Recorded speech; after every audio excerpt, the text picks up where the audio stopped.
बिस्मिल्लाहिर्रहमानिर्रहीम। अस्सलामुअलैकुम। आप देख रहे हैं डीडीपी एनालिटिका।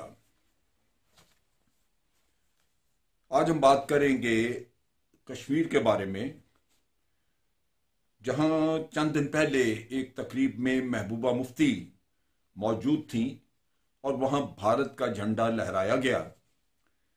लेकिन जब कश्मीर का झंडा मौजूद न देखा तो महबूबा मुफ्ती ने भारत का झंडा उतार के परे फेंका और गुस्से से कहा कि जब तक कश्मीर का झंडा नहीं लहराता हम भारत का झंडा नहीं लहराने देंगे। इस वाकये में एक मिक्स सी चीज है।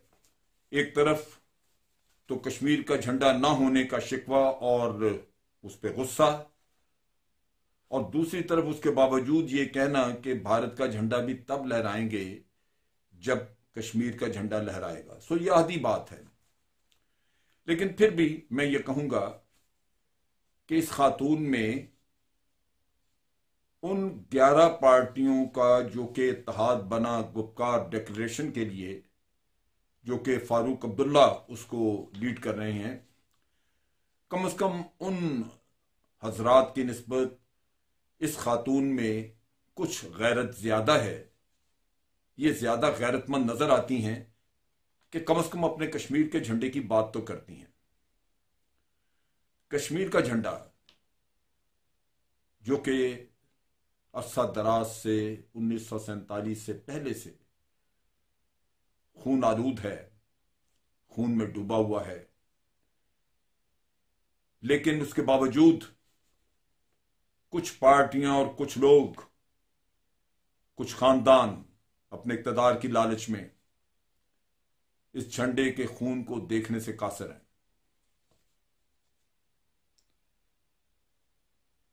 5 नवंबर 2020 वॉशिंगटन में मौजूद आलमी कश्मीर आगाही फोरम की तरफ से एक बयान जारी किया गया और उस बयान के तहत हिंदुत्व साम्राज्यी जुल्म की मजम्मत की गई और इस बात की भी मजम्मत की गई कि कश्मीरियों के अंदर से हर उठने वाली आवाज जो कि जुल्म के खिलाफ उठती है उसको जबरदस्ती दबाया जाता है, इंसानी हुकूक की पामाली की जाती है और मावरा अदालत कई लोगों को कत्ल किया जा चुका है।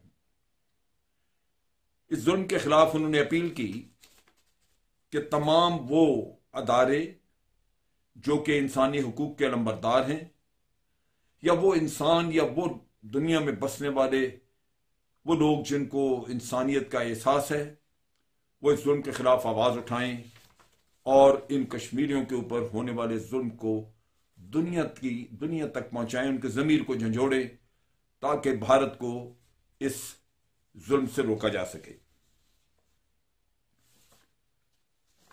अब बात यह है कि आज के दौर में अगर आप सूरत हाल देखें तो कश्मीर में कर्फ्यू जैसी सूरत हाल है। वहां पे इंसानी हुकूक नाम की चीज कोई नहीं। बेशुमार लोगों को मावराए अदालत कत्ल किया जा चुका है और हजारों लोग घरों से गायब हैं, उनका कुछ पता नहीं कहां है, और हजारों लोग जेलों में भी डाल दिए गए हैं। इसके साथ साथ नेशनल इन्वेस्टिगेशन एजेंसी भारत की रोजाना की बुनियाद पर छापे मारती है और खवातीन और घर के अफराद की तजलील करती है, उनसे बुरे सवालात पूछे जाते हैं, जवाब ना देने पे उनकी मार पिटाई होती है और इस तरह इंसानियत की तजलील की जाती है, जिसके खिलाफ वॉशिंगटन की इस तंजीम ने आवाज उठाई और दुनिया से अपील की कि वो भी इस आवाज में शरीक हों और भारत के जमीर को झंझोड़े, उसके ऊपर दबाव लाएं ताकि वो कश्मीर के अंदर अपना जुल्म बंद करे। अब ये सब हालात उस वक्त हैं जब महबूबा मुफ्ती सिर्फ कश्मीर का झंडा तलाश कर रही हैं। यहां पे कश्मीर का झंडा कहां मिलेगा उनको? आर्टिकल 370 गया, उसके साथ कश्मीर का झंडा भी गायब हो गया। महबूबा मुफ्ती को अगर कुछ एतराज है, तकलीफ है, परेशानी है, तो वो शायद इस बात की है कि शायद उनको दोबारा वजारत आला का ओहदा ना मिल सके, क्योंकि कश्मीर की हैसियत एक यूनियन टेरिटरी की हो गई। लेकिन मसला यह नहीं था, कश्मीर के अवाम का मसला यह नहीं था कि वहां पे महबूबा मुफ्ती को इक़्तिदार मिले। उनका मसला तो कुछ और है। कश्मीरी भारत के तसल्लुत से निजात चाहते हैं। कश्मीर के अंदर उनके दरो दीवार पे लिखी हुई तहरीर पढ़ने की जरूरत है, जिसपे वहां पे लिखा, जहां जगह जगह पे लिखा नजर आता है कि हम क्या चाहें आजादी, हम क्या मांगे आजादी, और भारत यहां से निकल जाओ। असल मुतालबा यह है। और महबूबा मुफ्ती और उनका वो टोला, बाकी के खानदान जो कि आज दिन तक कश्मीरियों के बहते खून के ऊपर हुकूमत करते रहे, वो सिर्फ झंडा तलाश कर रहे हैं। ये एक तजाद है। झंडा बिल्कुल चाहिए और झंडे की बहुत अहमियत है, जिसका मैं आगे जिक्र करूंगा। लेकिन उसके साथ साथ असल चीज तो यह है कि झंडा वहां लहराया जाता है जहां आपकी अपनी हुकूमत और आजादी हो। तो पहला काम वो है, फिर उसके बाद झंडा लहराने की जरूरत आपको पेश आएगी। पिछले 90 साल से कश्मीरी इस झंडे की अपने खून से आबियारी कर रहे हैं। 1846 में अंग्रेज ने कश्मीर फरोख्त किया डोगरा के पास, महाराजा गुलाब सिंह के पास।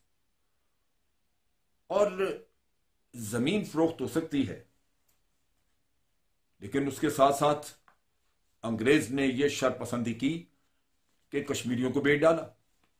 एक रियाया कम मुकम्मल तौर पे चंद टकों के बदले डोगरा राजा को मुहैया कर दी, उसके सुपुर्द कर दी। लिहाजा कश्मीरियों का दुख तो उसी दिन से शुरू हो चुका था, 1846 से। 1846 से ही कश्मीरी एक तजब्ब का शिकार थे। डोगरा के खिलाफ उनके अंदर इंतहाई शदीद गम गुस्सा पाया जाता था। और फिर वक्तन फवक्तन कश्मीरी अपनी नाराजगी का इजहार भी करते रहे। जबकि एक शख्स अब्दुल कदीर नामी, जिसने के वहां कश्मीर में एक आजादी का नारा बुलंद किया, एक मजमा, एक बहुत बड़ी रैली, एक जलसा था जिसमें खिताब करते हुए उसने सबसे पहले तो इस बात का जिक्र किया कि कश्मीरियों को, जो कि मुसलमान हैं, किसी किस्म के हकूक हासिल नहीं है। और महाराजा जो कि हिंदू है, वो यहां के हिंदू पॉपुलेशन को अहमियत देता है, उनके सारे हकूक दिए जाते हैं, लेकिन कश्मीरियों के साथ एक गुलामाना सलूक किया जाता है। महाराजा ये तकरीर बर्दाश्त न कर सका, क्योंकि उसको अंदाजा था कि यह तकरीर दर हकीकत कश्मीरियों के जज्बात की अक्कासी करती है और ऐन मुमकिन है कि इसके बाद कश्मीरी मुश्तिल होके एक बहुत जबरदस्त तहरीक चला दे। चुनाचे अब्दुल कदीर को कैद कर लिया गया, उसके ऊपर मुकदमा चलाया गया, और जिस दिन मुकदमे का फैसला सुनाना था, अदालतें तो आज की भारत की अदालतों की तरह ही अदालत थी, हिंदू अदालत, तो हिंदू के लिए फैसला। लिहाजा कश्मीरी ये तवक्को करते थे कि फैसला अब्दुल कदीर खान के खिलाफ आएगा। लिहाजा वह हजारों की तादाद में कश्मीरी जमा हो गए और उन्होंने डोगरा राज के खिलाफ नाराबाजी की। इस सूरत हाल को देखते हुए डोगरा महाराजा की पुलिस ने, उसकी सिक्योरिटी फोर्सेस ने कश्मीरियों के ऊपर अंधाधुंध फायरिंग की, जिससे 22 कश्मीरी वहां पे हलाक हो गए। अब ये खून खराबा और जख्मी तो मेरा ख्याल है 100 से भी ज्यादा थे। इन हालात में बेचारे कश्मीरियों ने चारपाइयों के ऊपर वो लाशें उठाई और वो जो झंडा खुद ब खुद वो लेके आए हुए थे अपने साथ अपने जज्बात का इजहार करने के लिए, वो खून में डूब चुका था और उन लाशों के हमरा वो झंडा भी उठा के उसी तरह एक निशानी के तौर पे वापस ले जाया गया। कश्मीर के झंडे के खून में डूबने की दास्तान तो 1931 से शुरू होती है, लेकिन दुख की बात यह है कि वो आज दिन तक खत्म नहीं हुई। अफसोस इस बात का है कि आज भी कश्मीरी अपनी जानों के नजराने दे रहे हैं और उसी झंडे की आबियारी कर रहे हैं जो झंडा 1931 में खून में डूबा था। भारत के हुक्मरानों ने खुद ब खुद जाके कश्मीर के मसले को अक़वाम मुत्तहिदा में उठाया, करारदादें पास हुई, करारदादें तस्लीम की गई, लेकिन मक्कार हुक्मरानों ने बार बार वादा करने के बावजूद कश्मीर में इस्तिस्वाब राय न करवाया। 1947 और 1948 के मसाइल जो हल हुए वहां पे यूनाइटेड नेशन में, उससे तवक्को थी कि कश्मीरियों को उनके हुकूक मिल जाएंगे, लेकिन काबिज भारत अपनी मजमूम हरकतों से बाज ना आया और नतीजा ये कि जुल्म रुकना तो क्या था, बढ़ता ही गया। जब आजादी की तहरीक ने जरा जोर पकड़ा, लाशों के ढेर गिरने शुरू हो गए, जेलें कश्मीरियों से भरनी शुरू हो गई। आजादी की तहरीक खत्म होने से पहले पहले इज्तिमाई कब्रें बननी शुरू हो गईं और उसके साथ साथ खवातीन की इस्मतें लुटनी शुरू हो गईं। हजारों बच्चे यतीम हो गए और उसके साथ बेशुमार नौजवान गुम हो गए। खुदा बेहतर जानता है कि उनके मां बाप किस दुख और कर्ब में जिंदगी गुजार रहे हैं, वो जिंदा भी हैं या नहीं हैं, लेकिन जुल्म की रात अभी कटी नहीं है।